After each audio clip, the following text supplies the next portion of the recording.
Irete, a Bleach fandom community podcast brought to you by the hottest dance pop meets R&B single of the summer, the highly anticipated release, teased on socials and dropping at midnight just in time to take its rightful place as the epic backdrop to your bangin' summer, from King number 1, Ichigo Kurosaki himself. Break my soul, society. Feeling discouraged? Did Gin Ichimaru's taunting get into your head? Into your soul world? Put on this fierce, fiery, straight-up bop and you tell him, honey.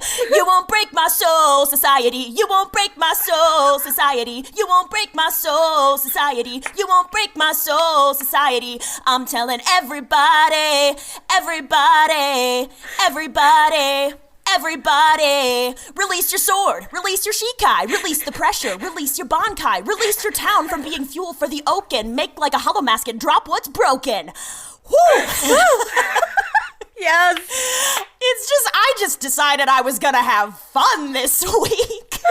Oh, that was amazing. It just works really well. Beyonce's called the queen and Ichigo's the king, and once I saw the parallels, I was like, well, now I have to. Hello, everybody. Hi. Hope you're all doing okay and that y'all's souls ain't broken.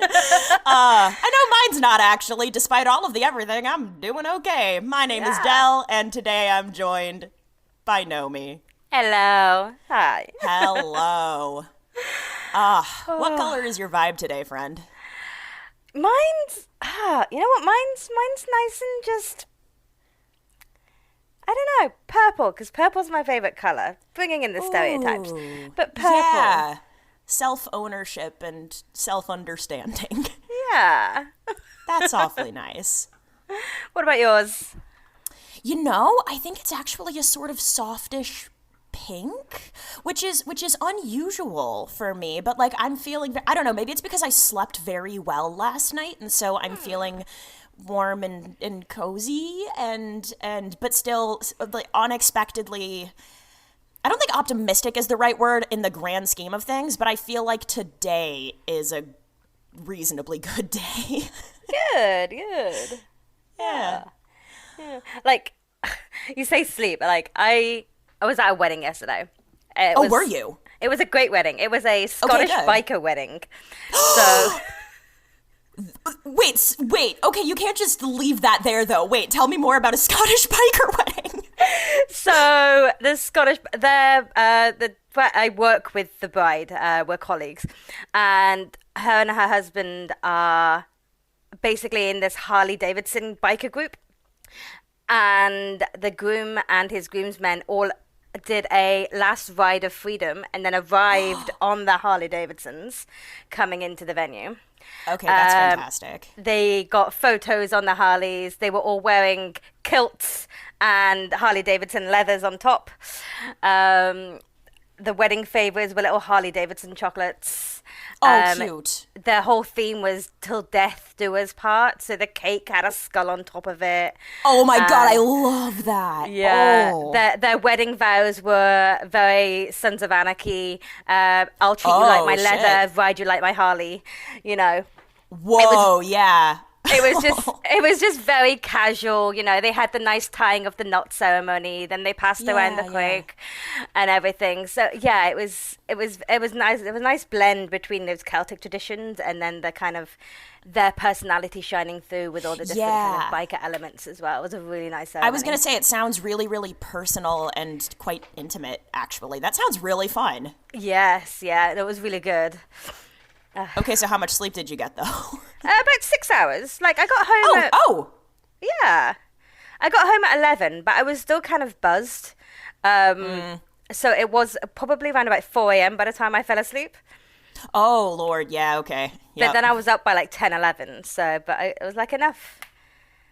But, yeah. Like, I had drinks, like, because I had the whiskey that was being passed around. I had, like, a couple of ciders. You gotta. Well, you don't have to. I mean, let the listeners, we're not pressuring anybody into drink. I think the three of you and Lethan and I all are none of us are sober people, so that's our experience. We're all going to be like okay with that. But if people aren't, then that's also fine. But yeah, but no, it was good, and there wasn't an open bar. It was bring your own bottle. So you only Shut really drank. up, I love that. That's so fun. Yeah, so you only really drank what you took. Then no one's going to be disappointed. Yeah. That's awesome. And the food we had, there was a little fast food kind of wood-fired pizza kind of joint that came through. So they cooked the pizzas right there in front of you in the wood oven, and then you took like a whole pizza. Or they had a hog roast, and they were just pulling the pork and gave you like a pulled pork sandwich as well. It was good. That sounds so good. That sounds so good. So yeah, that was my weekend. Successful night. Yeah, no, that's awesome. Yeah. How was your weekend? How was my weekend? Let me think. So yesterday I didn't do I did a lot of basic houseworky sort of stuff. Oh yeah. But the listeners are gonna maybe get tired of having heard this. Update, because last episode of the podcast, I said, I'm making donuts, and we're recording 2 in 1 weekend, so even though, listeners, you're hearing this a couple of weeks apart, like, as we know from the Dangai, time is fake. So, yesterday I made donut dough, and I've never made donuts at home before, so during all of the waiting for the multiple phases of rising and stuff, I did some just sort of very simple, basic housework, and so I cleaned my floors properly for the first time in a little bit, so they smell. I've got this like cedar and sage cleaning spray, and it's all natural and it smells really nice, and my apartment smells really nice right now. So just simple domestic tasks is what I have filled my weekend with for the most part, and it's been nice. It's been nice. Yeah, it's nice just to get those things out the way and just have a productive weekend. Like I also enjoy the process of it when I have the time. And I did have the time yesterday. So there's something about taking care of my space that feels very personally satisfying to me. Yeah. Oh, good. Yeah. Well, good. Okay, so I feel like this is setting us up very nicely to have a conversation about people who are not having a good time right now. No, yeah, that's very true. Yeah. Yeah, I feel like basically no one in these episodes is having a good time right now. I don't think a single person is having a good time. I feel like... I don't know, maybe Chizuru? Maybe, yeah. I think shit is hitting the fan, and you can tell it by the fact that the anime is not taking any prisoners, and it's being pretty faithful. You can. So, no kidding. Things. That's really good to hear. Yeah, so things are getting in. Ugh, yeah. The only person taking prisoners is Urahara, and he's proved to be moderately successful at best at that. Rip. Yeah. That having been said, should we kick it off with the episode summaries? We shall indeed, yes. So we are starting off with Urahara appears, stop Aizen, and it's episode 300! Can you believe it? 300 episodes, that's crazy. And there's only 66 more episodes until we reach the end of the currently animated content. It's crazy times. Genuinely shocking. Genuinely shocking. You know what else is crazy times? These episodes. And the fact that the first thing Kisuke seems fit to do after seeing his rival for the first time in 100 years is critique his dress choice. Aizen counters by saying the midpoint in any stage of evolution is ugly, and Kisuke remarks that he wasn't calling Aizen ugly. Steady on there, Kisuke. Let's not give the shippers any more fuel. But merely commenting on the fact that Aizen has fused with the Hogyoku. A word Aizen disagrees with, for he prefers the term subdued. It seems all is over, however, when Aizen stabs Kisuke, this time physically. But it's not Kisuke, but the balloon-gi guy he showcased during his fight with Yami all those episodes ago. The balloon serves as a decoy, so Kisuke can use a bazillion kido, can't speak today. So Kisuke can use a bajillion kido in quick succession to bind Aizen. Aizen is unfazed, however, but Kisuke comments that Aizen is pretty careless now that he doesn't have to be, and reveals that his plan all along was to trap Aizen in a spell of his own design, a seal wrapped around the outlets of a Shinigami's wrist, forcing him to explode from within. But alas, that too didn't work, and Aizen removes the seals effortlessly. Whilst he's distracted, somewhat, Isshin joins the fray, and after showing off his ballet moves, Aizen is trapped between the two, but for a third fighter enters the arena. Yoruichi, wearing some sort of armor on her arms and legs. This armor is designed to protect against Hero? Hero? Hero, yes, the steel skin of an Aranka. Yet it breaks easily in this fight with an Aizen. Meanwhile, Gin and Ichigo face off with Gin using his Buto ability, and meanwhile, Izu Kira wakes up in time to see a still healing Rangiku running away. And that brings us to episode 301. Ichigo loses his fighting spirit, Gin's expectation. A masked Ichigo attacks Gin. Ichigo, bless him, puts on his strategist hat as he faces off against his sly, sneaky opponent. Gin's zanpakuto, Ichigo reasons, is dangerous because Gin can attack with any timing, regardless of distance. So, Ichigo figures all he has to do is get inside Gin's defenses. Sounds pretty easy, right? It looks, however, like Rangiku, of all people, might have a similar idea. Though still wounded, Rangiku sprints through the streets and speaks Gin's name, causing Kira, who is also wounded, to remark that Rangiku is being reckless. After all, Kira could only heal Rangiku up to a certain point. We're left to wonder how the whole Rangiku situation might unfold for now, because we return to the clash between Ichigo and Gin. Gin unleashes a new attack that shatters Ichigo's mask entirely, causing Gin to remark that Ichigo seems fragile, and that Ichigo was scarier when the two of them first met. And Ichigo, maybe for the first time since we've met him, seems legitimately disheartened. Meanwhile, Kisuke and Yoruichi and Isshin are still tag-teaming their offensive against Aizen. Yoruichi uses punches and kicks and shunko, and Kisuke uses some light bondage and a few explosions via his Benihime, creating an opening for Isshin to jump in with a big Getsuga Tenshō, and the blow lands, revealing a void of swirling purple inside Aizen's head. Gin continues to taunt Ichigo, finally expressing that he's done giving warnings and that he's ready to kill Ichigo right here and now. The next thing we know, we're met with shots of Kisuke, Isshin, and Yoruichi all unmoving on the ground, and Aizen approaches Ichigo and Gin, commanding Gin to open a Senkaimon. Aizen's intention is now to go to the real Karakura town in Soul Society, and to create the Oken there. Ultimately, he says, so that they can, quote, bring down the palace. Aizen starts to, shed, or molt or something, and he seems pleased, stating that he's at the end of the Chrysalis stage. Aizen and Gin walk calmly through the Senkaimon, leaving Isshin to give a pretty emphatic pep talk to his distressed son. Isshin reinvigorates Ichigo at least a little, and Ichigo, who seemed pretty beaten down by Gin's pointed questions, remembers that he's fighting to protect others. Isshin and Ichigo make their way into the Dangai now. And Isshin clocks that Aizen did something about the cleaner. It's gone. The Dangai is isolated temporally and spatially from the world of the living and from Soul Society.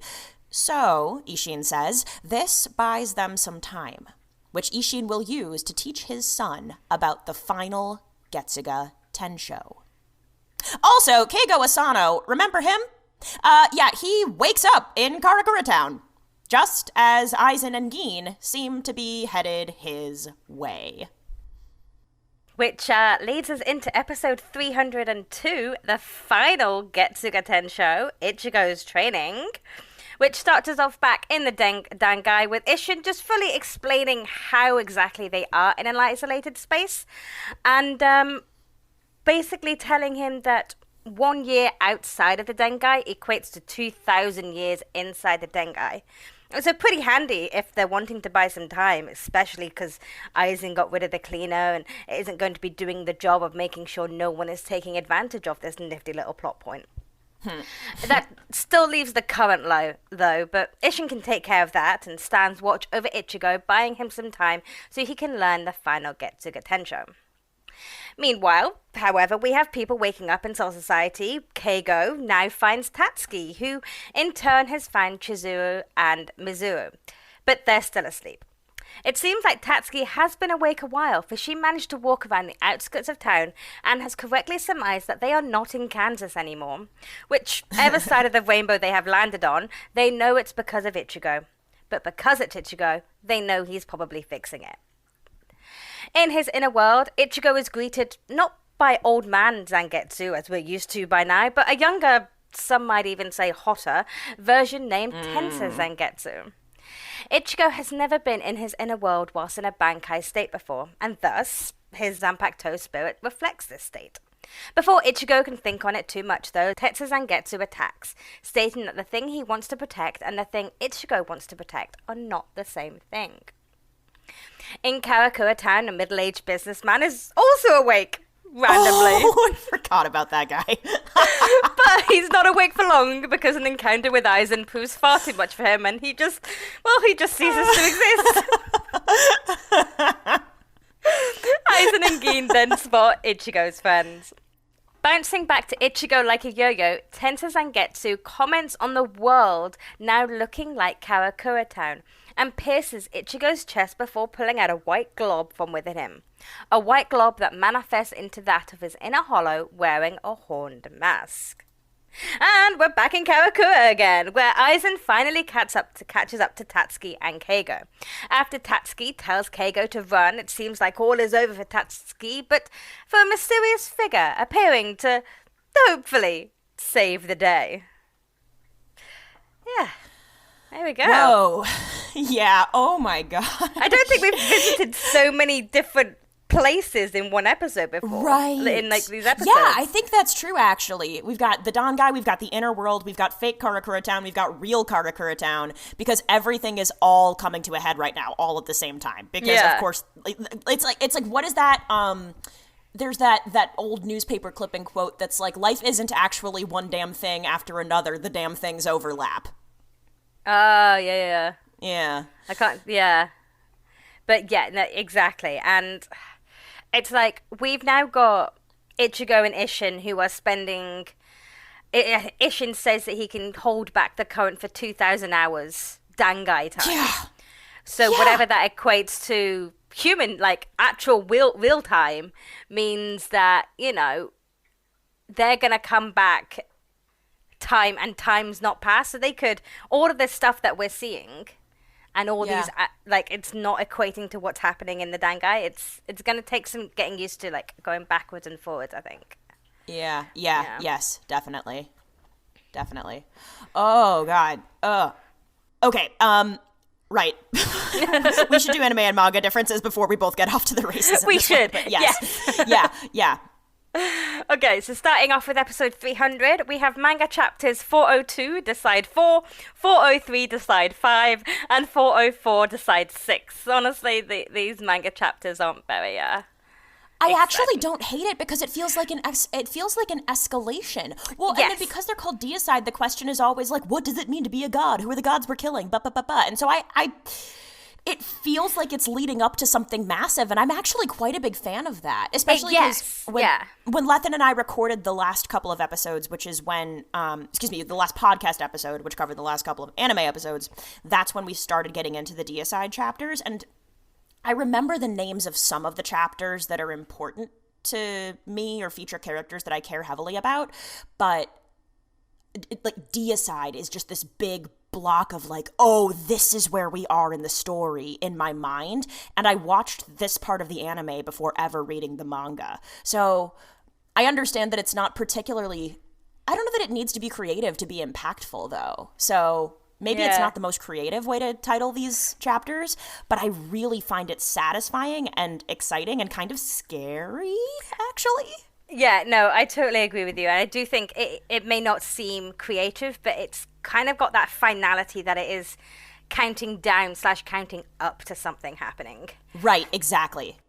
Especially because weren't the Turn Back the Pendulum chapters were just called Turn Back the Pendulum -7. Turn Back the Pendulum, aren't they? Right? Yeah, just in a row.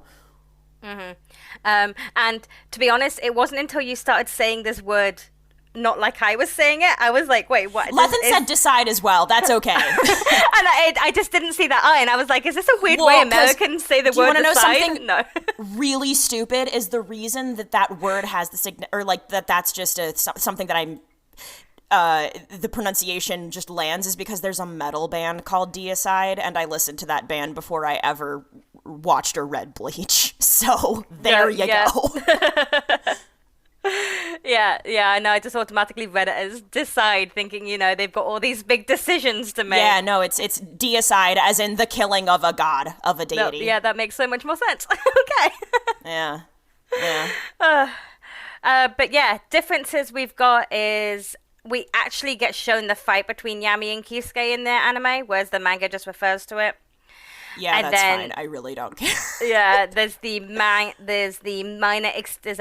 extended battle scene with Kisuke, Yoichi, and Isshin all converging on Aizen. Sure.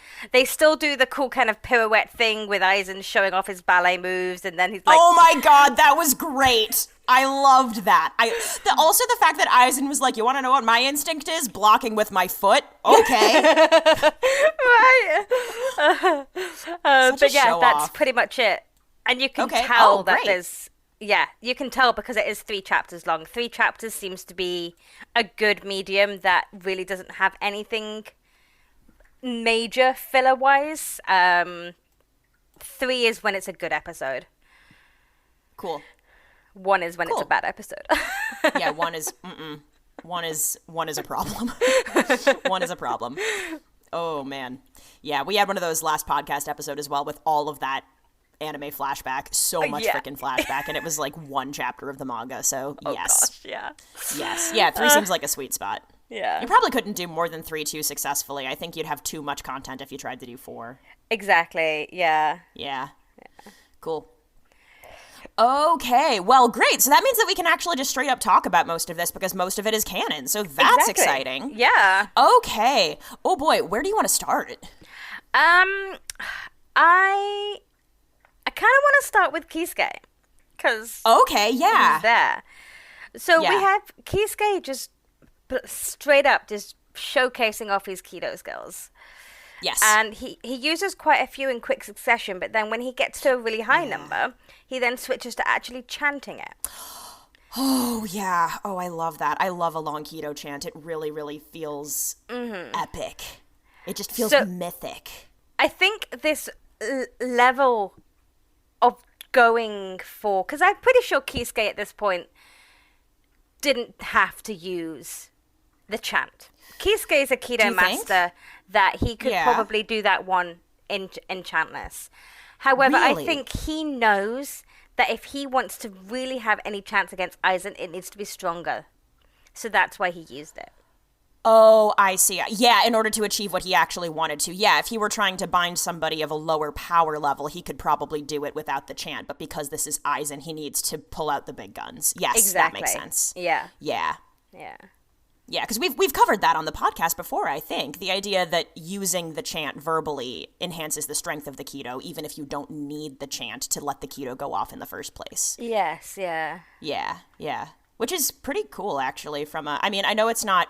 Well, I suppose they are called Kido spells sometimes. I was going to say it's not exactly magical metaphysics, but you know what? I think it is. I'm happy to call that magical metaphysics. I like that as a piece of metaphysical building. Yeah. It makes sense. It's actually a fun little parallel because I think the last time we saw Kisuke use an extensive chant like that was when he was opening the Dangai up for the crew for the first time. And this series of episodes ends with Ichigo back in the Dangai again. So... I don't know. It sort of feels full circle in an unexpectedly satisfying way. Yeah. Speaking of Kisuke, and we know that he's quite creative in what he does, and he's designed this whole system of binding of blocking a Soul Reaper's powers. Yes, yeah. This isn't the first time we've heard of these spiritual pressure outlets, is it? No, it is not. No. When was that back in? Like, Renji Byakuya versus Ichigo, way back in... It might have been, but I think there may also have been... Maybe I'm just conflating this with some things I've read in fandom spaces, but when Rukia is in... I mean, she doesn't really have her powers at the time, but I think that any restraint devices that are ever used to hold Shinigami almost always have some sort of fastening at the wrists because that is... a Reiatsu outlet. I think there's there are devices that like tamp down the spiritual pressure you have access to. I know that's a thing. Like Reiatsu inhibitors are a thing. Yeah. Wait, maybe I don't know. This is a true question, and I'm not sure. What about like the Maggot's Nest people? Are they somehow restrained in that way, or am I just making silly assumptions that are grounded in nothing? Well, I mean, if Kisuke was in charge, that's probably where he first created the cuffs, maybe, in there. Maybe.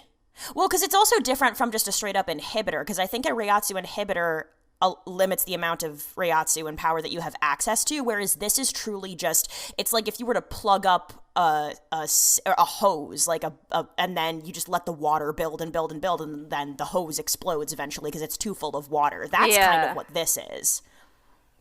Yeah. Well, hey, either way, it's a great way to try and fuck up somebody like Aizen who has such big spiritual pressure. Right? Yeah. Can you imagine using it on someone else who has, like Kenpachi, who's also got, like, an excess of, like, he has to have that eye patch that kind of eats away at his soul pressure, spiritual pressure. Yeah, true. It would be a nightmare for most of the captains, I should think, right? And I imagine they'd all respond to it differently. I mean, depending on how used to, like, spiritual discomfort they are. Funny. But yeah, no, it was a good move on Kisuke's part. Yeah, because they're really pulling out all the stops. Yeah, truly. Yeah, this episode does a really good job of showing us both the similarities and the differences between Kisuke and Aizen, I feel. And there are two things that stuck out to me in that way. And the first one was their respective attitudes toward the Hogyoku. And then the second one was their respective attitudes towards technique in general. And I think there's probably a decent amount to talk about with each of those. So would you be open to, like, taking those things one by one, kind of, and having a conversation about the Hogyoku and then about, like, technique kind of thing? Yeah, sure. Yeah. Okay. So first off, so knowing that Kisuke and Aizen both have this, like, creator relationship to the Hogyoku, basically, Aizen talks about control of the Hogyoku and subjugation of the Hogyoku. And Kisuke is happy to acknowledge that he couldn't control the Hogyoku 100 years ago. But the thing that I kind of found myself wondering was, is this speaking to Aizen's and Kisuke's attitudes towards control in general? I think, like, it doesn't feel like a spicy take to say that Kisuke is a more chaotic person than Aizen. And so part of me wonders whether one of Aizen's primary weaknesses actually is this fixation on control over, and then through that power over, subjugation of whatever. So sure, Aizen's in this position where, like, his body is changing miraculously because he, quote, subjugated. I think fused with actually probably is more accurate, but I'm an outside viewer. What the fuck do I know? The Hogyoku. Whereas I didn't really get the sense that Kisuke's end goal with the Hogyoku was ever, like, control over this thing. That just didn't seem like what he was going for. Yeah. Yeah, no, I'd agree with that. That's not his end goal. No. I feel like they maybe did it for different purposes, because Aizen's his goals have always been clear. It's always been a case of he wants to create the Oaken so we can get to the Soul King's palace. He wants to break down the walls between Shinigami and Hollow and ascend to something beyond no man, so, you know, he can be basically ruler of god, basically. God. He's trying to be a god. Yeah. Jesus. I imagine, I bet you if you came to Kisuke and you said, hey bro, do you want to be a god? Kisuke would be like, no. I have a shop to run. Like, he plays God every single day. I have a domestic partner and 2 children. Absolutely not. And I think maybe that's the big difference between the two of them. It's intent. You've got Kisuke, who probably created it for fun because he was like bored and was interested to see what it would do. And then you've got Aizen, who's like, I want this to do something. I see the true potential in this, and I'm going to go for it because he's got that ambitious streak. Yeah. It reminds me, I was having a conversation with somebody earlier this week about like careers in technology, basically. And this person is very much an entrepreneur and a self-starter, but they're not a software engineer. They don't really know code, that kind of thing. And so the question that I was asking him, I was like, hey, okay, so I'm kind of interested in working in the technology space, but I'm not a technology professional. And this guy's answer was so insightful, and I think it applies to the difference between Kisuke and Aizen here too.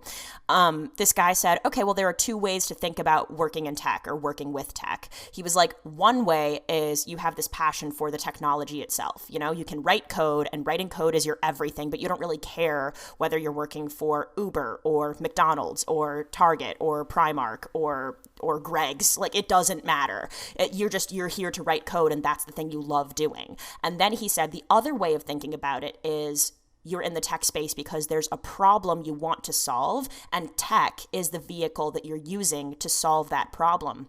So I get the sense that sort of Kisuke kind of falls more into the former camp because he really just loves the tech and loves the science, and he is like probably fascinated by bodies, which is why he created both Gigai and the Hogyoku. Both of those are very like body focused things, kind of. And he created the whole Department of Research and Development because he likes research and development, not because he was really trying to solve any one particular problem. Whereas Aizen, we know, is probably the most, one of the most goal-oriented people in the whole entire show. So he's the kind of person who pursues this interest in technology so that he can do a specific thing. Yeah. No, yeah, that's really, yeah. Yeah. Definitely, yeah. They're just two sides of a coin in that way, sort of. And it's really a bummer they're not on the same side because they're both so fucking smart. So if they, God, can you imagine if they actually worked together towards something, they probably could achieve way more even than anything that they've both been able to achieve in a singular way, which is already impressive. Yeah, exactly. I don't think I would want to see a world where both of them worked happily together. Oh, well, really? I think I mean, provided that there's enough moral neutrality. Well, whatever. I feel like Soul Society is already a pretty morally neutral place. I don't know. If they let themselves keep each other in check, I feel like it could actually be really... I mean, granted, they would definitely break some stuff. 100% they would break some stuff. But, Yeah, I suppose, like...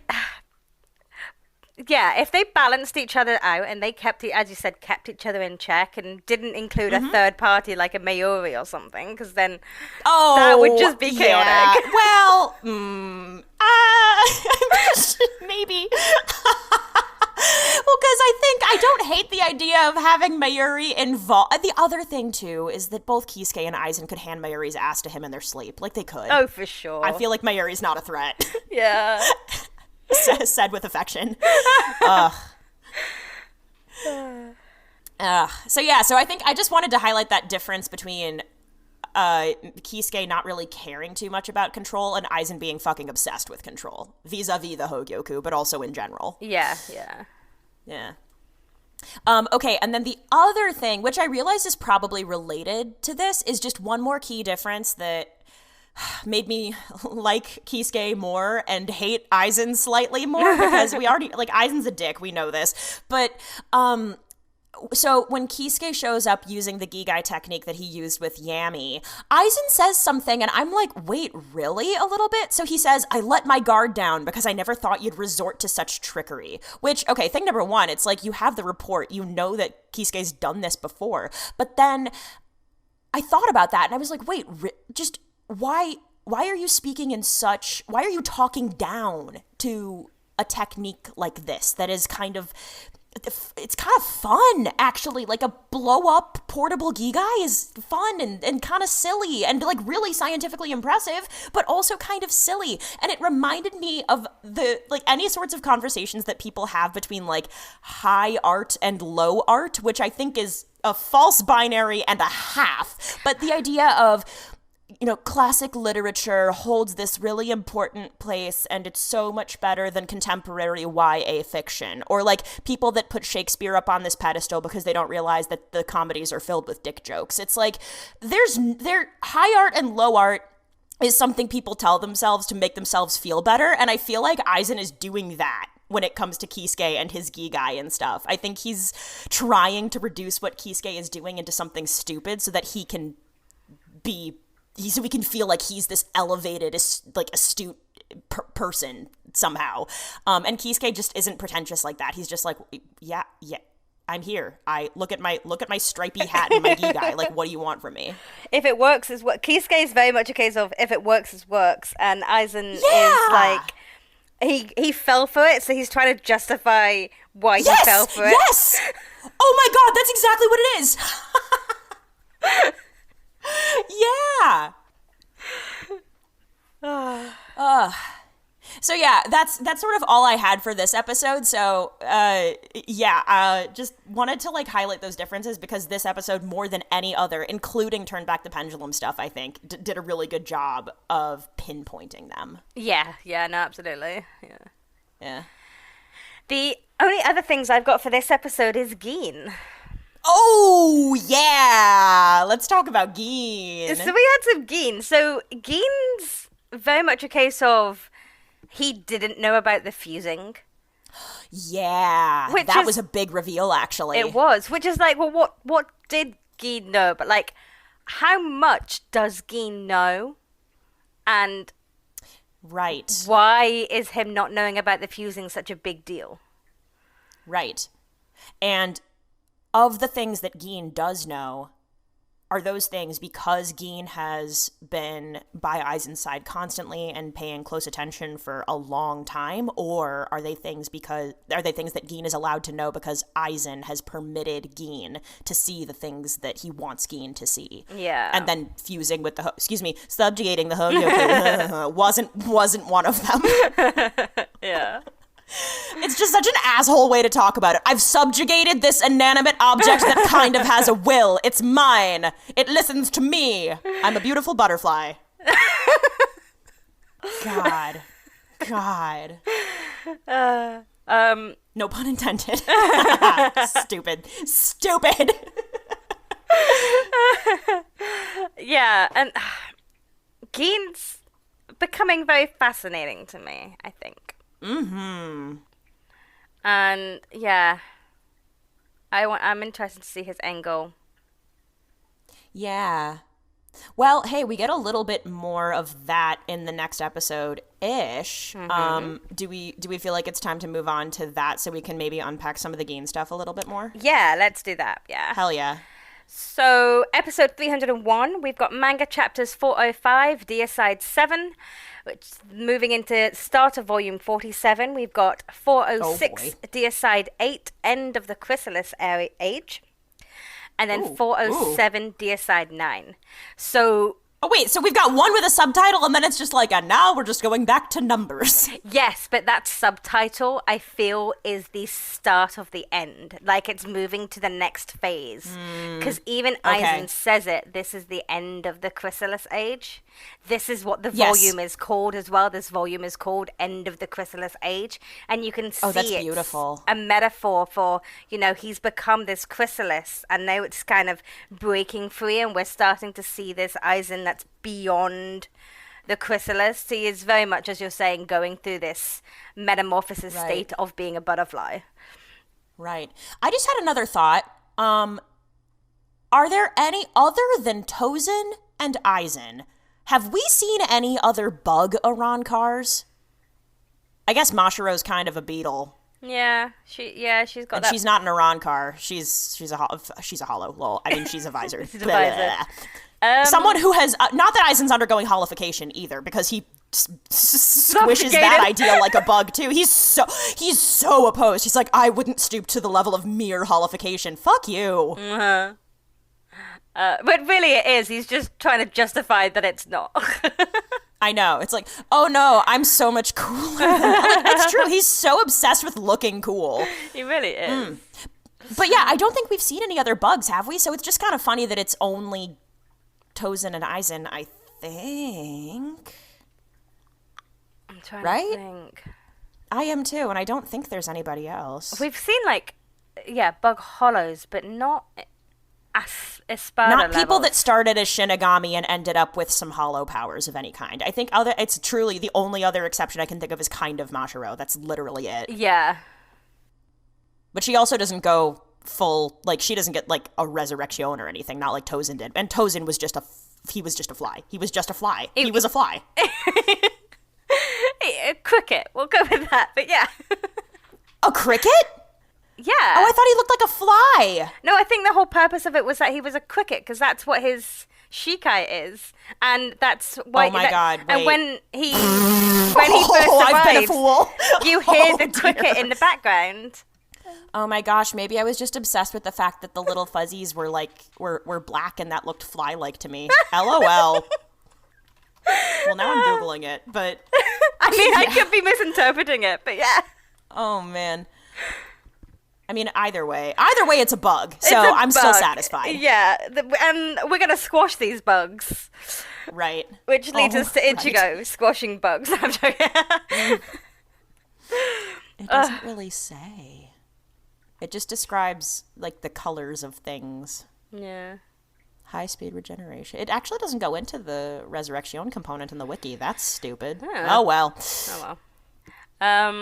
But yeah, back to manga anime differences. The only difference is that we had fight filler right at the start with everyone. So Gin and Ichigo, and then Trio versus Aizen.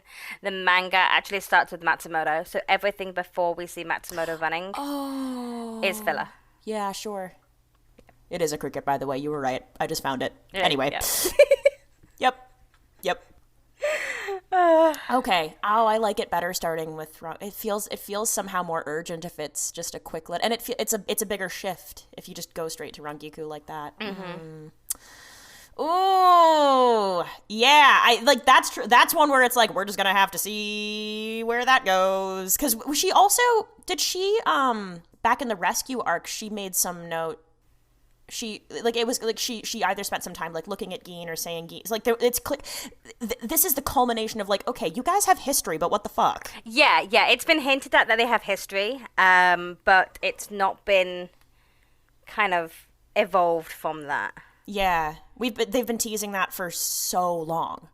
That part's not broken out of its chrysalis yet. We don't know what that's gonna form. Yeah, exactly. It's still incubating. Yeah. Oh gosh, is that it? Yeah, that was it. Oh! Yeah. Oh, that's so satisfying. Oh, good. Hooray. Yep. Is this the first time we're seeing Kisuke's zanpakuto powers? I'm trying to remember. Not all of. It's the first time we're seeing Shibari Benihime, which the name of I'm just Shibari is also the name for intricate rope bondage. So I was all right, bro. It makes me giggle every time. Yeah. Right. And Hiasobi Benihime, but oh, I didn't write down the full title. I wrote Hiasobi Benihime Ju something. Sorry, God. But it's the first time we've seen the fire explodey technique along the ropes, also. But we've seen the one. Where he just says the translation is it's either cry or shriek depending on what you're reading or watching, and we see that bolt of red energy streak towards somebody. We saw that when Yamane Okiura first came to the world of the living, I believe, but we haven't seen him do anything that isn't just whoop, I'm attacking you. Yeah.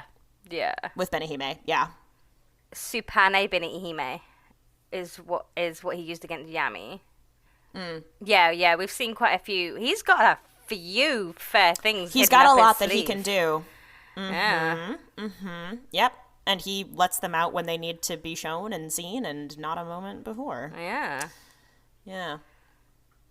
But he also doesn't pull punches, right? Once he's ready to go Shikai, he's ready to go Shikai, and we're there. Oh, for sure. Well, I suppose that is kind of very his. Shikai command is awaken or wake up, depending on what you're reading. So, that kind of leads to he's awake now, so he's gonna use it.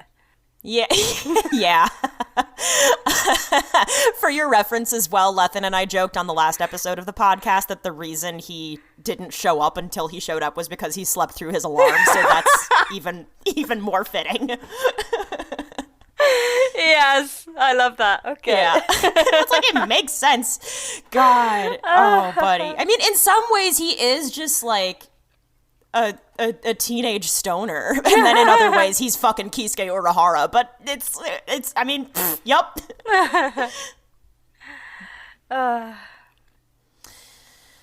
Well, I have a question. Okay. And it is about Gin.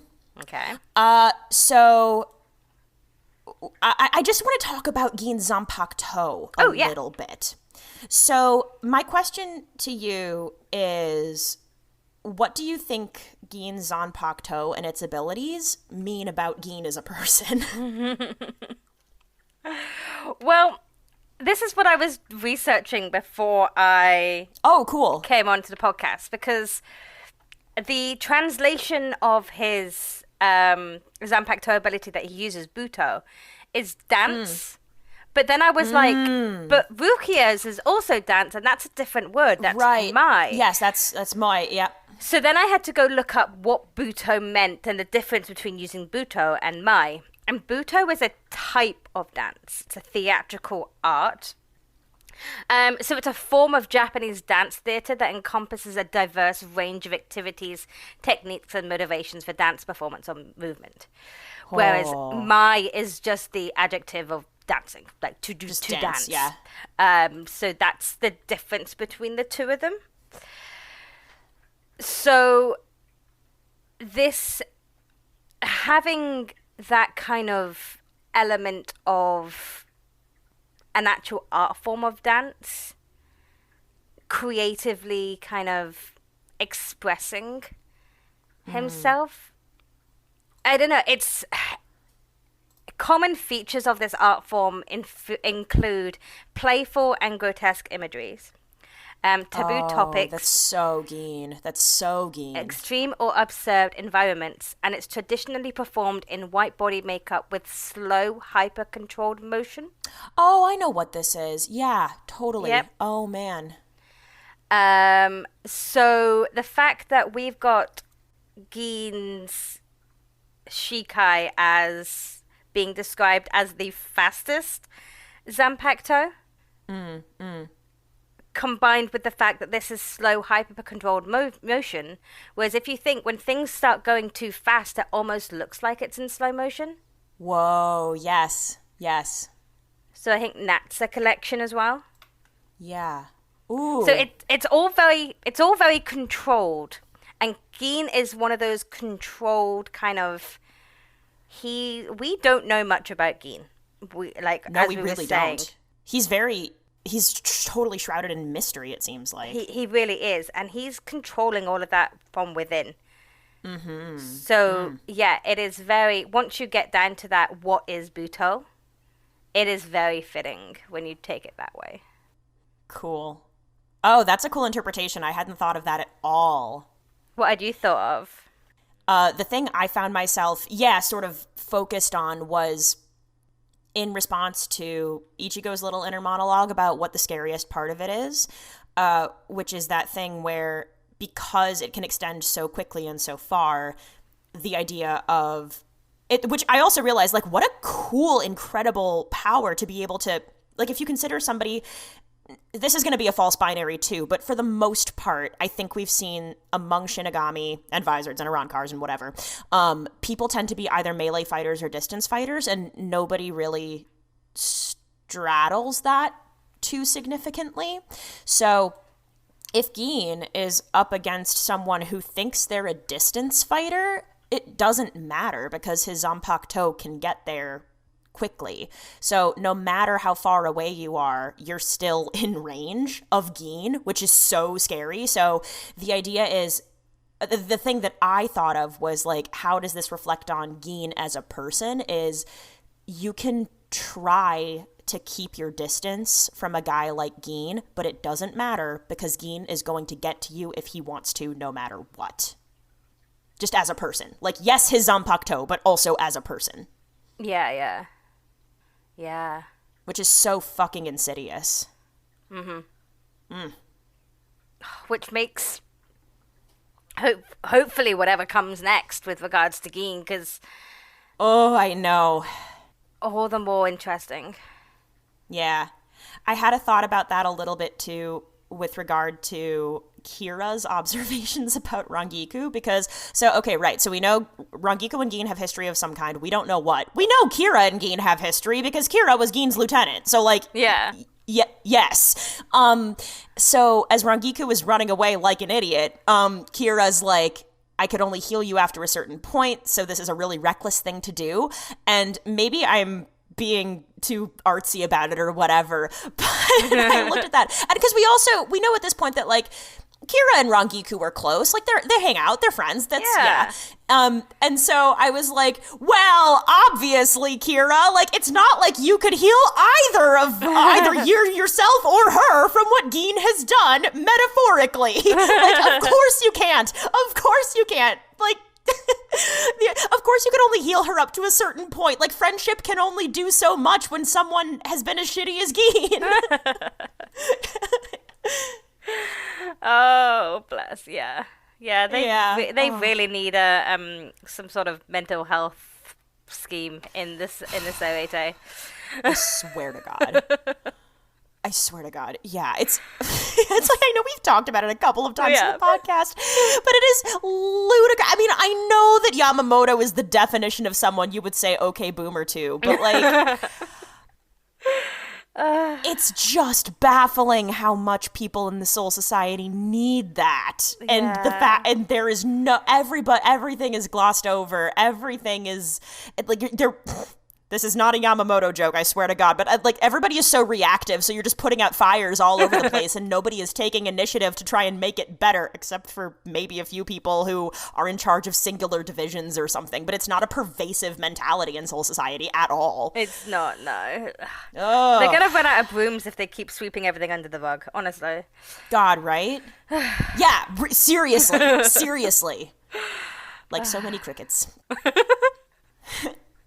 Just had the thought of, like, it's like, now that the Vizards are here and they've been, like, out in the real world and free of the ludicrous martial law and whatnot that Soul Society imposes, the idea, like, I'm imagining the idea of, like, Hachi coming back and being like, hey, Yamamoto, haven't seen you in a while, I just wanted to ask, have you heard of this thing called talk therapy? Because I encountered it when I was in the world of the living.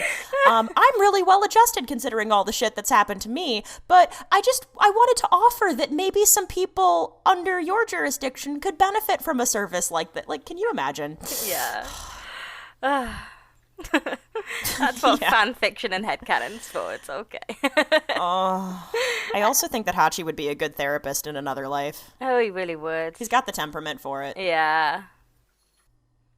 Well, those are all of my thoughts about Gin for now. Yeah, I'm good with Gin. Isshin, then. Oh! Okay, yeah. What did you think of the words that Isshin was saying to Ichigo when he's like, almost kind of like guilt-tripping him into fighting back? Right. What did you think of that? Well, I don't think this take is particularly spicy either, but I think Isshin has a deeper understanding than he let on early on in Bleach about how responsible Ichigo felt for his mom's death. Mm-hmm. And Isshin knows his son, and he knows what Ichigo was like when Ichigo was young and was still learning not to, like, turn into a puddle instead of standing up for himself and for others kind of thing. And I think it was a cool way, like, the thing that I'm thinking about is the part where he said, are you going to sit here and cry again because you couldn't protect something? And I think, language around not crying, especially when it comes to men and boys, that kind of language, problematic, not here for it. Please let everybody cry. Everybody needs to fucking cry sometimes, and that's just the way people work.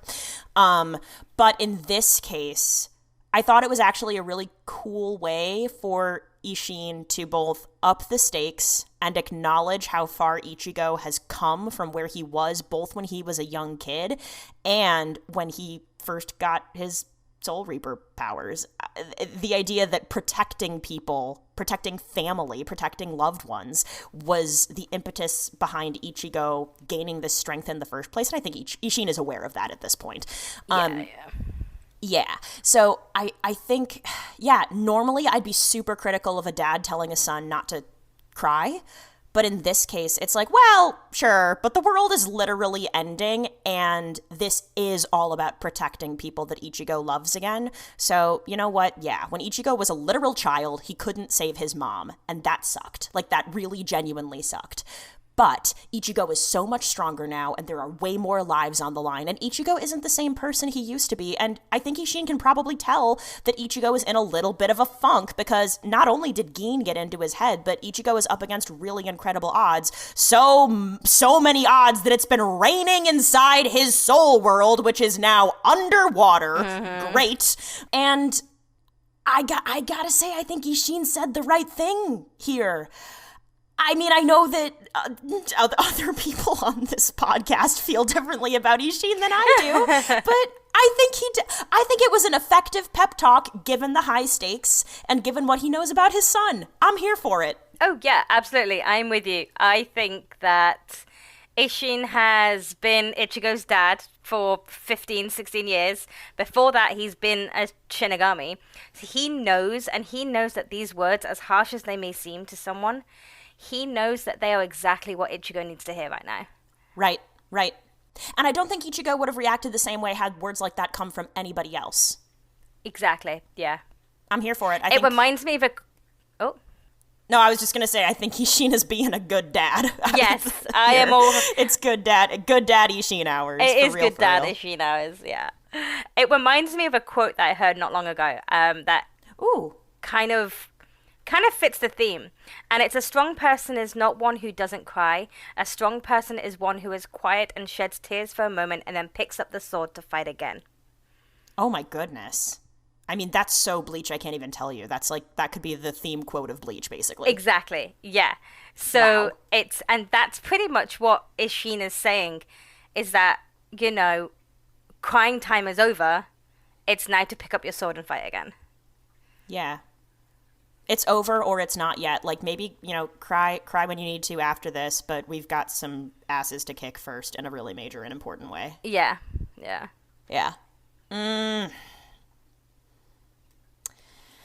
and I guess we get to see a little bit more from Isshin in the next episode. I sort of think, at this point it's like, oh god, I guess Aizen and Gin have left the proverbial proverbial building and are on their way to the real Karakura town now, because they're gonna make the Oken and get to the Soul Palace, apparently is the plan. Yeah. I don't really have anything to say about that, just it's happening. Yeah. It's happening. It's all happening. Shall we move on to the next episode then, where we can talk about the Dangai and the next steps? Oh my! So we can literally delve into the Dangai. We don't have news this week, by the way, listeners. We're just gonna delve into the Dangai because that's what Isshin and Ichigo did in this episode. So indeed. Don't add us. Not about that. Okay. So yeah, episode 302 then. Manga Chapters Deicide 10, Deicide 11, Deicide 12. Good God. 4, 8, 4, 9, 4, 10. We have we have a little bit more differences this time. We have 3 differences instead of 1 difference. Well, hey, okay, we're moving down in the world, but I'll take it. Keigo Panic's rambling went on for longer. Oh my God. Yeah. He really didn't shut up. Enough that I took a note that I was like, oh my gosh, Keigo is fully one of those people that really cannot cope with silence. He needs to keep talking because I think that kind of silence probably makes him anxious. Exactly, yeah. There's censorship with the businessman. Oh my God! I don't know why, because I was taking notes. I wrote salary man because I was like, oh, okay, that's what this is. Yeah. And then for some reason in your summary, when you said a middle-aged businessman, the specificity of it was just so funny to me. Oh, this poor fucker.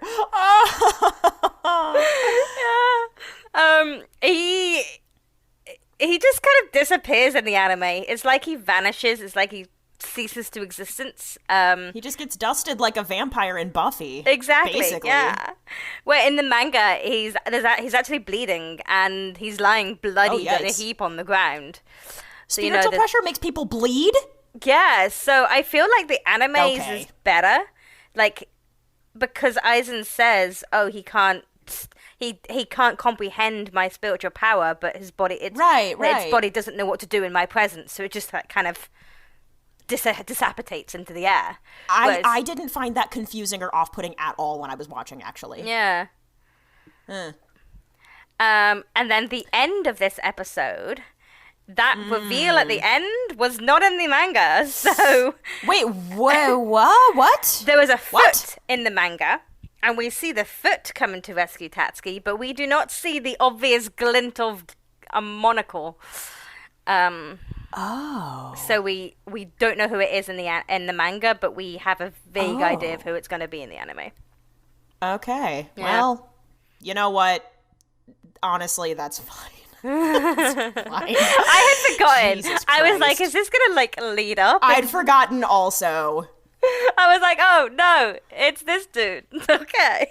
Right. Well, and then I also had a moment because the next episodes in order are we're coming up against 3 filler episodes. And then, of course, I went and I looked at what the filler episodes were. And that person, I don't think that person is involved. Certainly not in the latter 2. You know what? I don't remember or care enough. No. Nope. It's the ones after. God, I feel like it's a consistent anime trend to bring back the silliest people at the most serious times. Well, Ishida and Renji are still in Hueco Mundo, so they had to find somebody else. Oh my. That's true. That's true. That's true. Pesce and Dondo Chaka. Orihime's there too, right? Yeah. Oh my god. Fuck me. You want to know who I haven't thought about in 50 fucking episodes? Pesce and Dondo Chaka. Ugh. I don't even dislike Nell. I just think Pesce and Dondo Chaka, if they didn't say anything, they'd be fine, but they don't shut up. Mm-hmm. Bawabawa's okay. Want to know why? He doesn't talk. Of the 3, Bawabawa is the least offensive to me. Yeah. Well, anyway. Okay, all right. Right, so we get some important information about the Dangai from Isshin, who seems to just casually know all of this. And who, I feel the need to remind people because it is a big fucking deal, and because we've just seen 2 episodes that contain a decent amount of high-level Kido, because Aizen is a Kido master and Urahara is a Kido master. I want to make sure that people remember Isshin is categorically a Kido master also. He is very, very, very good. Mm-hmm. And we kind of got an insight, though, into how he would know all of this stuff, because he's talking about how Ichigo has Ichigo's whole Soul Reaper journey has been brute forcing his way into learning all of this stuff that he's got to learn. Whereas a Shinigami who would have gone through the academy would have learned how to do Jinsen, would have learned how to convene with their there's probably whole classes on how to talk to one's zanpakuto. Oh, there must be. I absolutely. I can't. How could I feel like it would be irresponsible of the academy not to have classes and courses that focus on that. Exactly. Not, of course, that I'm making assumptions that the academy is a responsible place, but. Well, I mean, from what we've seen, when they go into the world of the living and get attacked by hollows, you know. That's right. Yep, good point. Yep, good point. Oh, God. But yeah, and it also leads to go, if Shinigami are going to be using the Dangai as a way to get between worlds when they're going off on their missions to the world of the living, there's probably at least some sort of, not test, but reading they've got to do beforehand so they know not to stop and tie their shoelace. Or to... Oh, God, yes. So it's all of those things that, because Ichigo's only half a Shinigami, he's only the substitute Shinigami, he's not had these lessons. he didn't even know the captain's names when he first went to the Yeah. Soete. So Yeah, well, to be fair, at that time it seemed like people from different divisions didn't really know each other either. So I don't think he was that slow on the uptake, all things considered. True, Kisuke's at that point like, yeah, it's been a hot second since I was last in the world. Yeah, exactly. Soul Society, so I'm not going to give you any names because they all could be dead. Wait, oh, ouch. And also I can't imagine that was the most important part. Although I suppose it is a little surprise. Wait, because he got some guidance from, ooh boy, it might have been Kisuke, but it was something like, stay away from captains, don't fight them, that's a stupid thing to do, don't do it. But I also don't think that the names of the captains were the most important part for Kisuke to relay. Wait, alternate suggestion, it was too painful for him to say those names out loud because they remind him of his past. Probably not. Aww. Probably not. Probably not, no. But, so yeah, I think this really highlighted how different Ichigo is from everybody else who's fighting right now. Yeah, and you know what? Ichigo hasn't ever really had time in this way. He has always been on a really tight deadline because everything has always been escalating so quickly, or the person he was trying to rescue was going to be executed on a specific date, or we knew we only had until winter until the war started. There was always a deadline, and so now the idea of you can meditate for 2,000 hours or is that is more time than Ichigo has ever had to spend on himself since the beginning of Bleach. Mm-hmm. Yeah, because no one's actually sat down to him and saying, hey, so are you okay with all of this? Yeah. Oh, yeah. Well, I mean, whether he's okay with it or not, I mean, Ichigo is still going to help people and protect people anyway. That's his whole thing. Yeah. But yeah, he hasn't had any time for true meditation or self-reflection, I don't think. And I mean, he's a really intuitive guy. So in a lot of ways, he sort of hasn't needed to in a way that a lot of other people maybe would. He's really good at taking things as they come. He's really good at that, actually. But there's no way that doing work on yourself is always a good thing. It's the same way that if you are a professional in your craft, if you are an artisan, if you were an artist, if you no matter what you are and no matter what you're good at, it's never a bad idea to just take a class or something.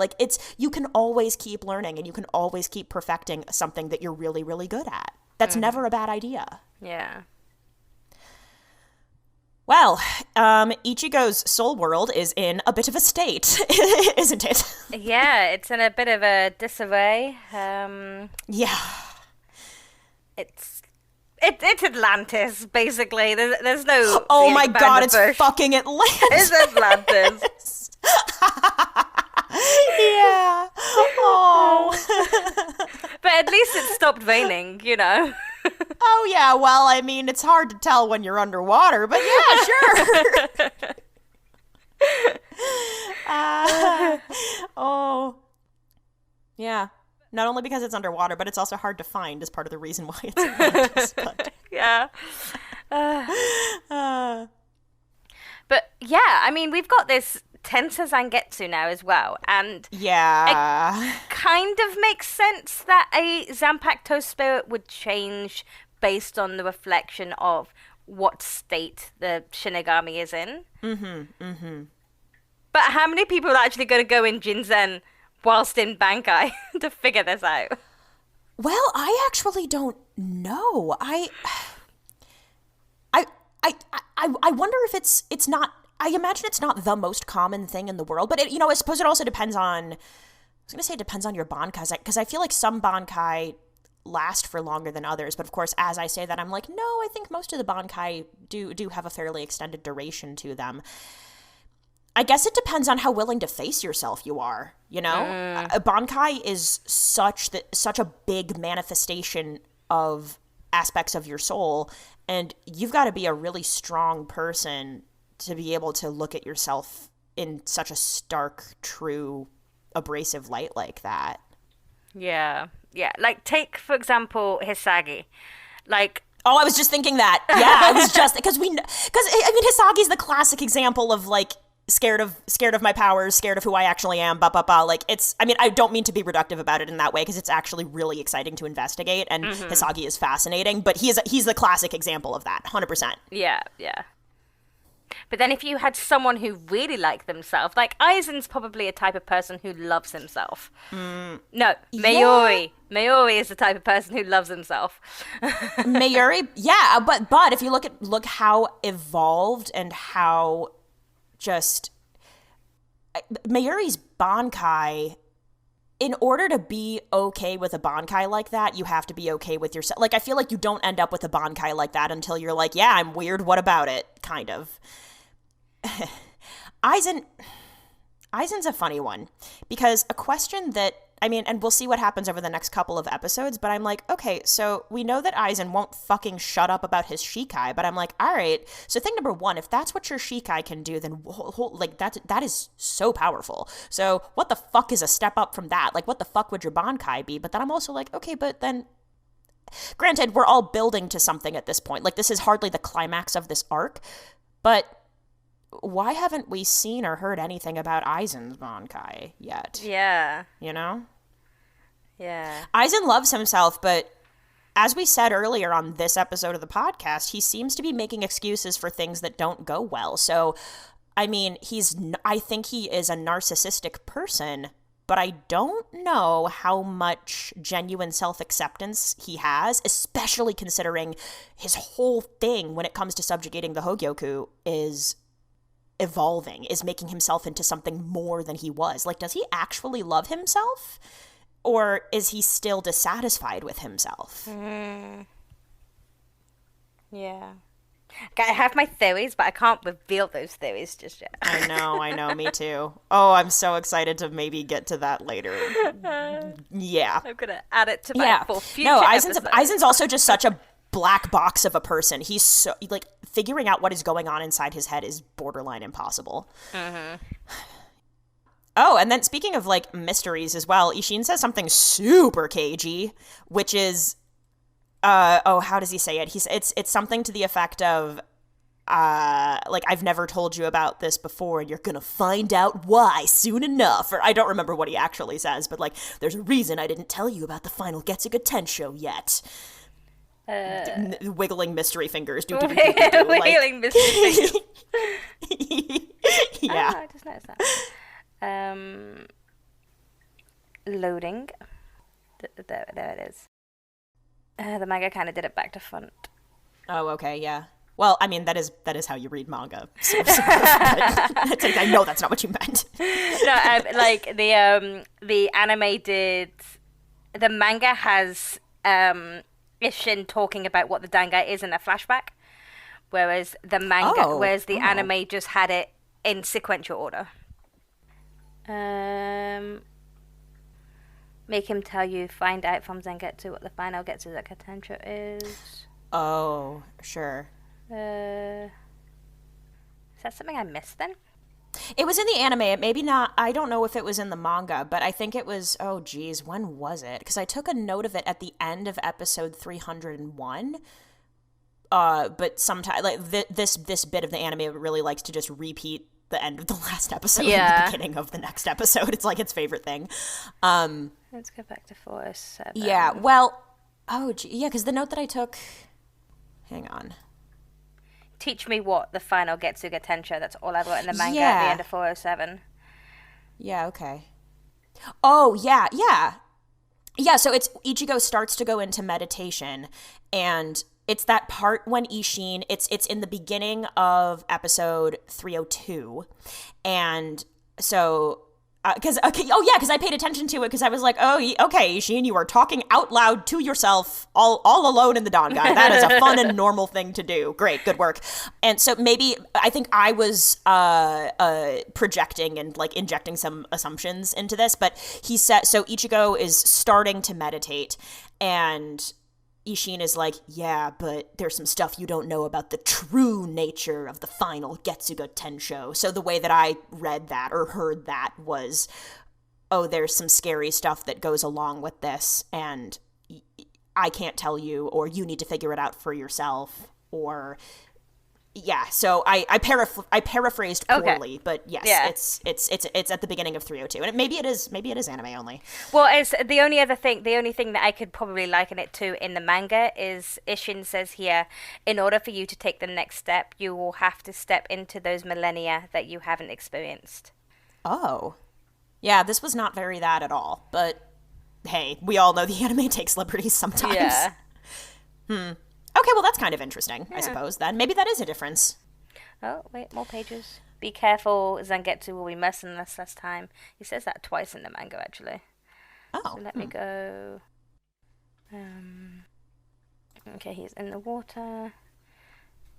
So he's in. Be careful, Zangetsu will be merciless this time. My Engetsu was the same way. They don't want to teach us this technique. Yeah. You'll know why. This was soon it. That enough. was it. Yeah. That's the you'll know why soon enough. That's what I was thinking of. Yeah. Yes. That was what I was thinking of. Yeah. So yeah, I was mapping some implications onto that, but yes, that's what I was thinking of. Yeah. Okay, cool. Okay, that took me like it seems like there's 3 something bad. chapters. So no, that's okay. That's okay. Like I said, I paraphrased very poorly. Yeah, no, it's like, yeah, I see what you mean though. Because the note that I took is like 3 or 4 words and then some question marks and exclamation points. It's, oh my god. I don't think I've ever shown my notes to you and Lethan, but they're listen, they're organized. Would I trust anybody else to make sense of them? So here we are. But yeah, I feel like it's got that whole with great power comes great responsibility, power exacts a toll kind of vibe to it. And like, they're not gonna, everything comes at a price, and they're not just gonna give out this death-defying and like god-ending attack without extracting some sort of toll. Right. Which is also, we've seen that before. I mean, I keep thinking about when Uryu launched that massive attack against Mayuri and then lost his Quincy powers until he didn't. But he had to get shot in the chest by his dad in order to get them back. So yeah, I think there's some similarities to be had between the two. That actually is a pretty cool parallel now that I think about it, because it's lovely father-son bonding hours for both of them. It is. Yeah. God. Wait, is Uryu... Hang on a second. Is Uryu still bopping around Waco Munda without an arm, or did he get his arm back? I can't remember. Oh my god. No, he was with... Orihime would have, like, I know he's with Orihime. Did Orihime restore it? I genuinely don't remember. I think she must have done. Okay, hope so. Hey, hope they're all okay. But, well, technically, aren't they still on the canopy at the moment? So, like... You know, is someone going to come and rescue them from the roof? Nah, Byakuya and Kenpachi are there. They're going to be fine. Who cares? Oh, no, they're busy, you know. They're fighting. Sorry, Daddy, fucking fighting. They're fucking, guys. They're just fucking. Maybe they're flirting. Maybe they haven't actually taken the next step yet. Maybe they're just kissing gently. Maybe they're caressing each other's strong jaws. Maybe they're gazing soulfully into each other's eyes.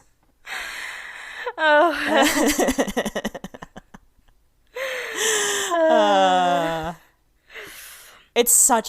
Frankly, I just think it's such a fun ship because they have really different energies. I don't need to go on more about it, but I just think it's fun. I think it's really fun. Also teaser for my fandom shout out, but still. Oh yes. It's just whatever. We'll get there soon. Okay. Oh, man. Okay, so I guess the only other thing that I wanted to talk about a little bit in episode 302 is just this conversation surrounding... I mean, they use the word despair in the sub, and I find myself wondering about, like, the extent to which... Like, why is hollowification equated with despair in this way, and despair is such a heavy word. And I understand that Ichigo wasn't feeling hopeful. And of course, Aizen, too, has that whole bit about each attack you launch against me is one of your hopes, and I need to destroy your hopes because I'm the villain and I suck. He states that overtly. And so, I don't know. What did you think about the way that Tensa Zangetsu talked about like how Ichigo's doing and this parallel between Ichigo's hollow side and despair and the underwater in this, like, what did you make of the makeup of Ichigo's soul world at this point in time is I guess my question. Yeah, I feel like despair is a word that we've heard quite a few times over the course of, especially during the Hueco Mundo arc. Well, and it's also Noitora's aspect of death. Exactly, yeah. So we have heard despair a lot, and I feel like there is a sense of despair. Ichigo had probably almost given up at that point until Isshin had said some choice words and knocked some sense back into him. Yeah. So the fact that his it says here, look at this world. This towering world of yours that was filled to the heavens with hope has been reduced to your tiny little town. So though it's like, you know, there was so much hope before, he had such like a kind of a positive outlook on life, to an extent. Yeah, I would say so. Yeah, you have... So, you know, his inner world reflected all of these tall buildings. He had so much hope. But now, at the moment, the only thing on Ichigo's mind is Karakura Town. His friends, his sisters. Yeah. Getting that work. It's like his whole world has been reduced to thinking about this one really pivotal thing. Exactly. And it's very hard for him at that point to look beyond that, to find the hope beyond that when he is just so focused on getting his world back to the way it should be. Oof. And getting his friends and his family and those he's protecting home. Yeah. Yeah. You know, I had another thought just now that didn't occur to me when I was watching, but isn't Squad 3's thing despair? Yes. That's like the Squad 3, that's like what they're emblematic of or whatever. Yeah, the magnolia symbolizes despair. And the person who really cemented all of these doubts in Ichigo's mind was Gin. So, I don't know. I suppose if anything, I mean, I'm definitely interested in tracking. Bleach has set up this contrast loosely between despair and hope. I mean, certainly on a high level, but also as it relates to, like, how you're doing in your soul world, kind of broadly. Mm-hmm. And I do think it's true to say that these two things are antitheses of each other. I mean, if you have hope, then you can overcome despair. And if you are deep in despair, it's difficult to find hope. I think that is true. Yeah. So, if anything, I think the thing that I'm sort of opposed to about the use of that word when it comes to this episode is Tensa Zangetsu being like, I will drag the root of your despair out of you, and then pulling the hollow out of Ichigo, ostensibly. I think it's reductive to use Ichigo's hollow side as a stand-in for despair. I don't think it's as simple as that. No, yeah, I agree. I do believe like there's probably a little bit more to that. Yeah. Although I suppose maybe it's also because one of the things that kind of set Ichigo off into this doubt spiral was Gin being like, oh yes, you have this ambiguous nature. You're not really a human. You're not really a soul reaper. You're not really a hollow. What are you? And so maybe Ichigo just needs to see these different sides of himself. Like he's got his own physical body, which is kind of humanish. Tensa Zangetsu is indicative of soul reaper stuff. And then the hollow Ichigo is a hollow. So. Yeah. I think, yeah, seeing those different manifestations of himself will help him find a place in this world. Yeah, I suppose I'm curious to see how that escalates in Ichigo's soul world, and I'm curious to see how the language evolves is maybe what I'm getting to here. Yeah, and then other than that, like, listen, I don't really have any thoughts about Tatsuki and Keigo. I kind of don't. Like, I hope they're okay. I want justice for Tatsuki. Oh, yeah.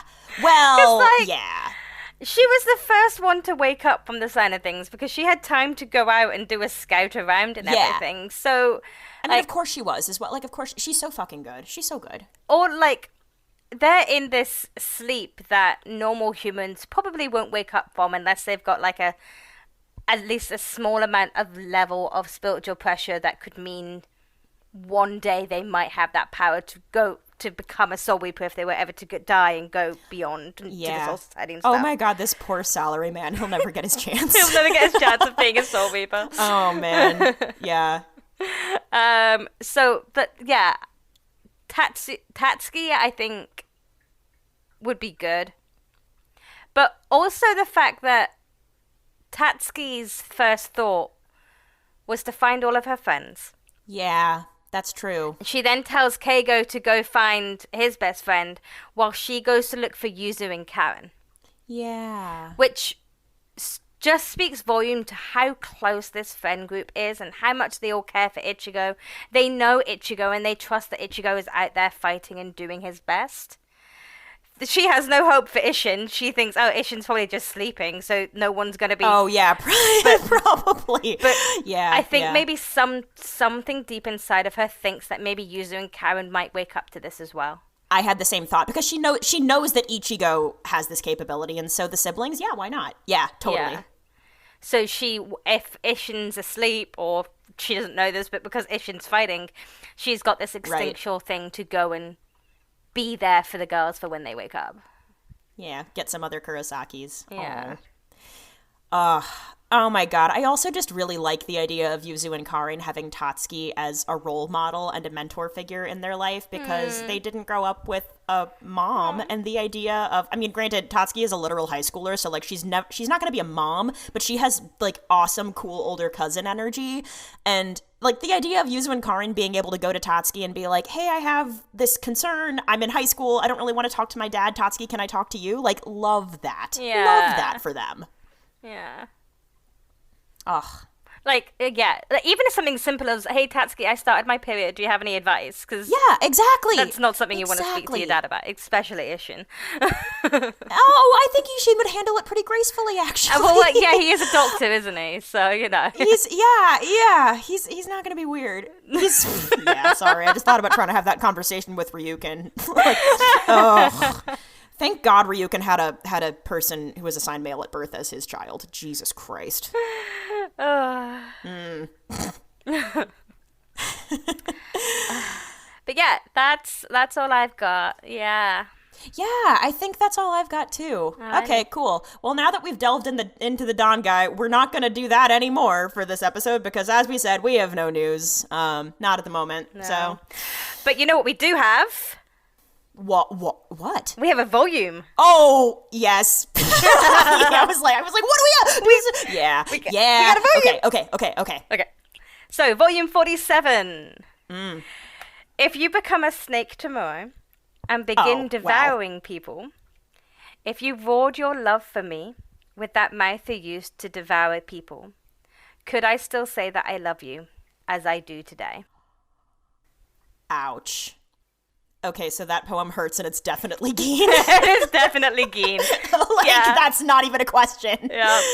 Oh, because he's a sneaky snake in the sneaky grass. Sneaky snake, yeah. So this is the end of the Chrysalis Age, but again, we've got this kind of hinting that this volume with Gin on the cover has just followed a volume with Rangiku on the cover. Yeah, I was going to say, had I not known that Rangiku was on the former cover, she would have been another guess, but yes. Yeah. Oh, God, yeah. Excited to see, because she's approaching him. Like, at this point, we know they're going to at least have a conversation. Like, I have seen a piece of media before. I know how this goes. Mm-hmm. Yeah. Well, yeah, I guess. Oh, man, because all the shit's hitting the fan, it does feel like we're, like, not done with the conversation, but it's like, nope, we're gonna pick it up next time, I guess. Next time, yeah. That's where we are. Ooh, After some filler episodes, but yeah, you know. Well, Yeah. I would rather they do filler episodes like this than be like, here is a lot of waffle and silly stuff from canon content that would otherwise be nice. I do prefer it this way. Yeah. And some of the filler episodes are gems. I think this next round is actually pretty okay. Nothing compared to, whatever. I plugged it last podcast episode, and I'm just going to say again, if you've never seen the movie making episode, you're missing out. Go watch it right now. It's really good. It's episode 298. I really like it. Second favorite filler episode. I don't know what to tell you. Yes, I do. I just told you. It's that. With that in mind, though, I believe it is time to move on to our Shinigami Cup Peroxide Edition. Who wore it best this week, Nomi?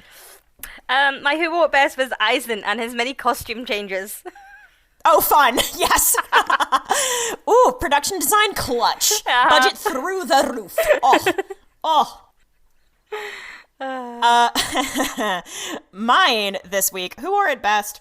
Okay, so I said no one, but specifically neither Kisuke nor Aizen, because both of them make comments about what each other looks like, but both of them look really silly. Like, Aizen looks like he's in process, and he also looks eventually like he's just wearing a morph suit, which is fine.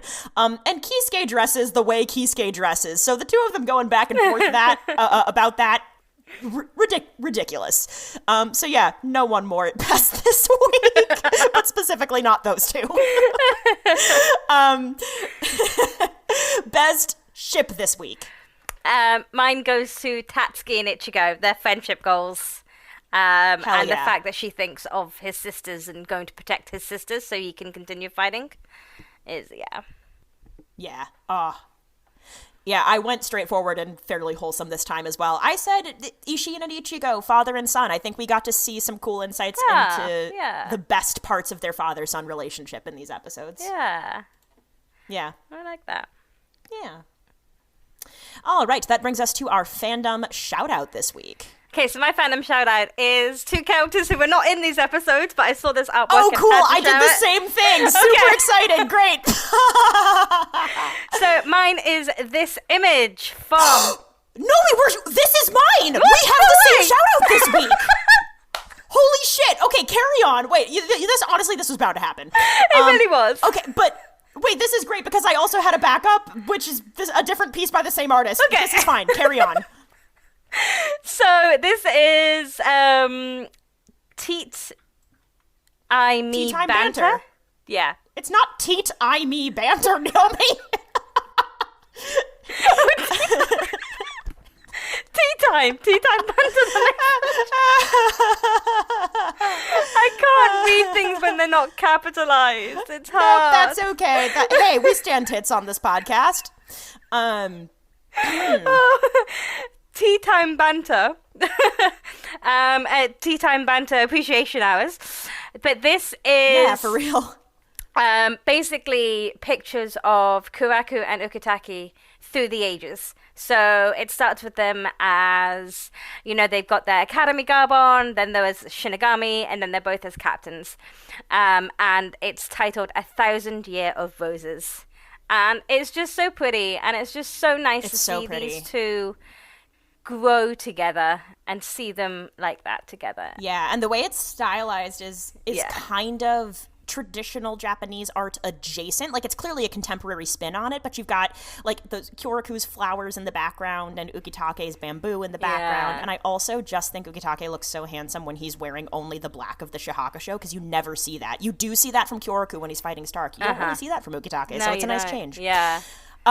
Okay, cool. Well, hey, I was going to just shout out this artist in general, and I was going to use this piece as an example.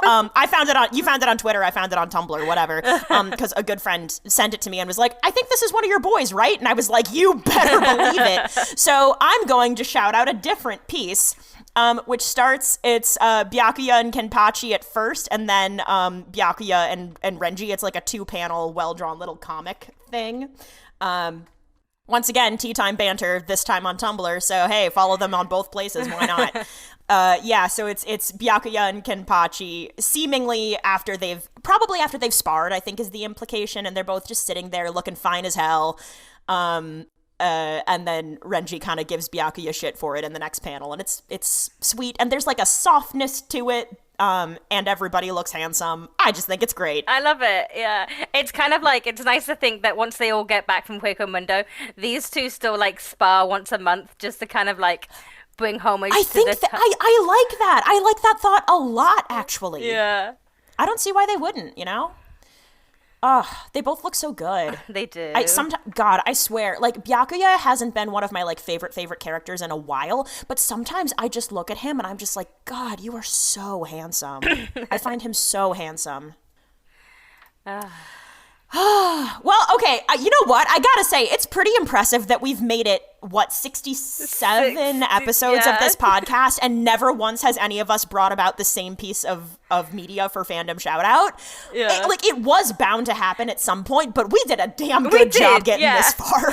300 animated episodes in. And I had a backup this time, so it worked out. Oh, yeah, I was also going to say, because when I was initially going to share the Ukitake and Kyoraku piece, like, at this point, now that 2,000 Year Blood War trailers have dropped, there is a small piece of imagery that, like, I think once upon a time could have been considered mildly spoilery, but at this point, if you've seen the trailers, it's not spoilery anymore, so just enjoy the art and live your life. Yeah. Who cares? And at this point, like, if you've been on the internet since 2016, you've probably seen this visually somewhere anyway, so... Exactly. And spoiler-wish would be explaining how it happened. This is just... This could be... You could take this. How dare as you? Maybe it's just a bold aesthetic choice. Exactly.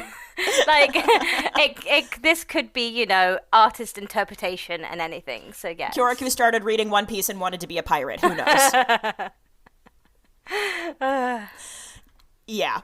So enjoy. And hey, thanks Tea Time Banter for bringing both Nomi and I excessive amounts of joy, because clearly what you did spoke to both of us this week. So thank you. Thank you. Yeah. Okay. I think that's it from me. Yeah, that's it from me. Okay. Fabulous. Well then, you wonderful souls, that is the end of another episode. If you like what you heard and you want to get involved, you can find us by searching for The Seirete on Instagram and T Seirete on Twitter. Now, Ichigo and Rukia might reap souls, but we are hoping to reap some 5-star reviews, and that is where you come in. Make like our favorite orange-haired protector and go to iTunes and Spotify to rate us and review us and make us feel like number one. And to those of you listening on YouTube, don't forget to be like Chad and give us that good thumbs up. We really appreciate it. On the next episode of the podcast, we'll be covering anime episodes, so skip a few hours. We're going to skip the next 3 because they are filler. They are less delightful than the movie-making episode, in my humble opinion, but they're still pretty delightful. There's like a New Year's episode, and then there's like a silly duo of some Hot Springs adventures for some low-key faves. So tune in if you want, but we're not going to be talking about them right now. So skip ahead if you would like to join us to episode 306, For the Sake of Protecting, Ichigo versus Tensa Zangetsu. 307, Emergency Situation, Aizen, New Evolution. And... He's a Pokemon now. Oh, God. 308, I'm gonna fucking cry just reading these words. Sayonara Rangiku. Oh. I'm sure it's fine. We'll see you souls then. Till next time, bye! Bye!